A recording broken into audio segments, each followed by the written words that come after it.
everybody.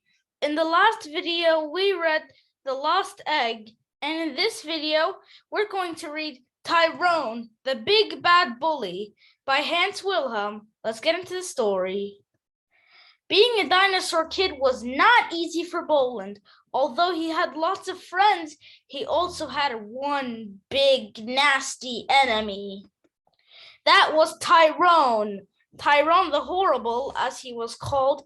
Tyrone was a kid himself, but he was much bigger and stronger than anyone else, and he liked to pick on Boland. No matter what Boland did to stop him, sooner or later, Tyrone would start bothering him again. It was so bad that Boland even dreaded going to school. On Monday, Tyrone surprised him with a water bomb. On Tuesday, Tyrone tripped him. On Wednesday, Tyrone called him dirty names. On Thursday, Tyrone stole Boland's lunch. And on Friday, Tyrone used Boland as a basketball. No wonder that Boland was looking forward to the weekend. Then he could play with his friend. But the moment Boland thought of Monday, his teeth began chattering. He would have to face Tyrone, the big bad bully, all over again. But one Monday, Tyrone didn't come to school. Boland couldn't believe his luck. This was too good to be true. The whole day without being hassled or bullied.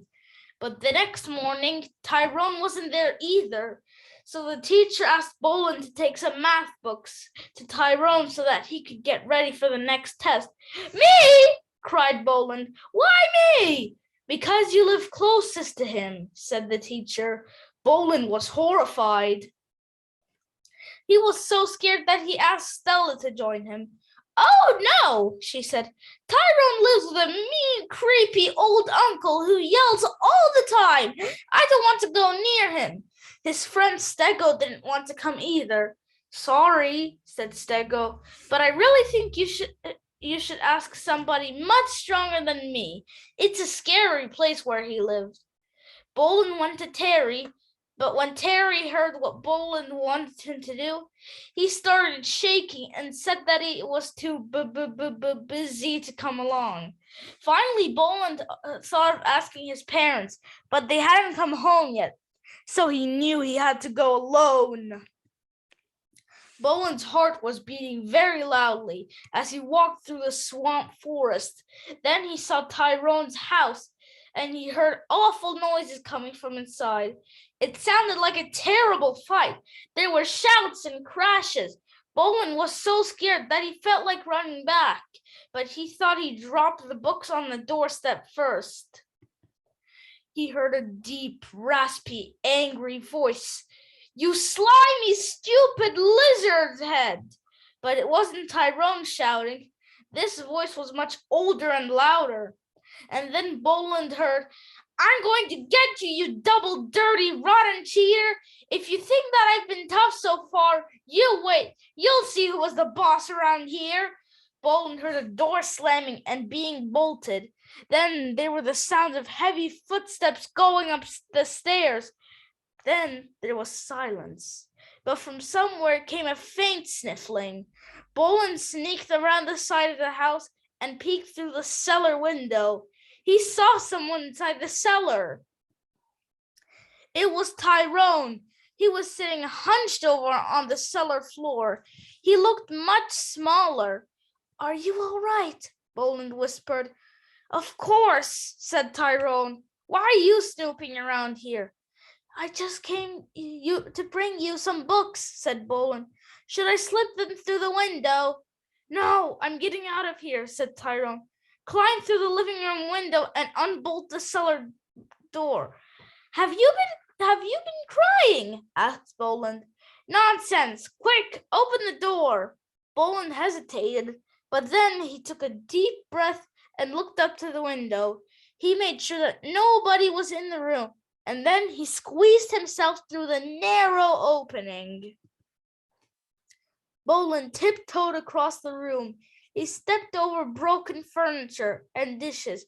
Then he tried to unbolt the cellar door, but it was a very heavy bolt. It took all his strength, but finally he got the door open. Boland kept away from Tyrone. He was still afraid of him. He didn't know what to expect. But when he saw Tyrone came out of the cellar, Boland forgot about his fear. "What happened?" he asked. Suddenly there were heavy footsteps. Somebody was coming down the stairs. Boland ducked behind the cellar door. There was Tyrone's uncle.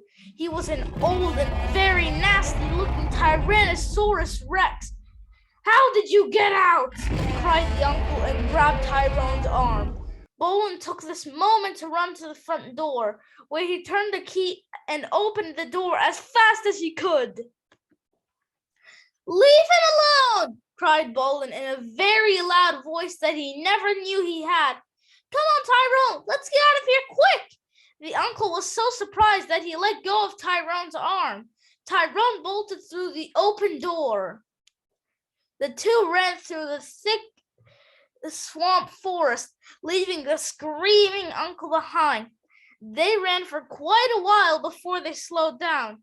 "You saved my life, you little shrimp," said Tyrone after a while. "I'd better stay with you for a few days." "Well," said Boland, "my uncle is going to be pretty mad when he finds out that I threw his false teeth into the swamp." "You did what?" said Boland. "After I nailed his favorite slippers to the floor." Oh no, said Boland. "And what will really make him mad is when he finds out that I dumped all the garbage in his bed. He'll probably kill me." All right, said Boland.